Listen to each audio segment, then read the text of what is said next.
آگاهی بر وقت روز یکم هفته یعنی یکشنبه هنوز روز روشن نشده مریم مجدلیه به سر قبر آمد و دید که سنگ از درآمدگاه آن گرفته شده است. او دویده نزد شمعون پتروس و شاگرد دیگر که عیسی او را دوست می داشت آمده به آنها گفت: آنها خواجه ما را از قبر بردند و ما نمی دانیم که او را در کجا گذاشتند. پس پتروس و آن شاگرد دیگر به طرف قبر روانه شدند. هر دوی آنها می دویدند، ولی شاگرد دیگر از پتروس تیزتر دویده اولین شده به سر قبر رسیده آمد.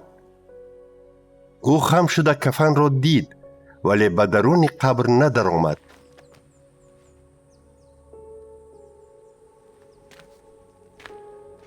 از پس او شمعون پتروس هم دویده آمد.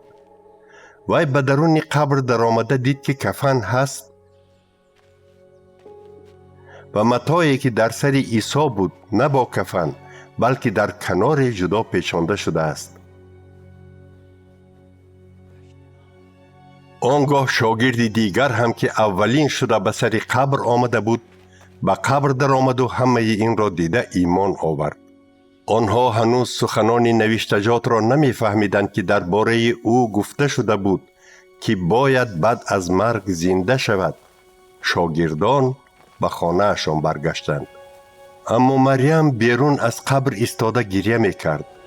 او گریه کنان خم شده به درون قبر نگاه کرد و در جایی که پیشتر عیسی گذاشته شده بود دو فرشته سفید پوش را دید که یکی از طرف سر و دیگری از طرف پایهایش نشستند. ای زن، چرا گریه میکنی؟ پرسیدند آنها. مریم با آنها جواب داد: خواجه مرا بردند و من نمیدانم که او را در کجا گذاشتند. این را گفته او به قفا رو گردانده دید که در روبروی او عیسی ایستاده است، ولی او ندانست که این عیسی است. عیسی به وی گفت: ای زن، چرا گریه میکنی؟ تو کی را میجویی؟ مریم او را باغبان فکر کرده به او گفت: ای خواجه، اگر تو او را برده باشی به من بگوی که در کجا گذاشته ای تا او را گرفته برم.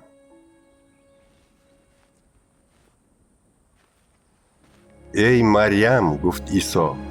مریم رو آورده فریاد زد: ای ربونی! معنای ربونی در زبان عبریان استاد است.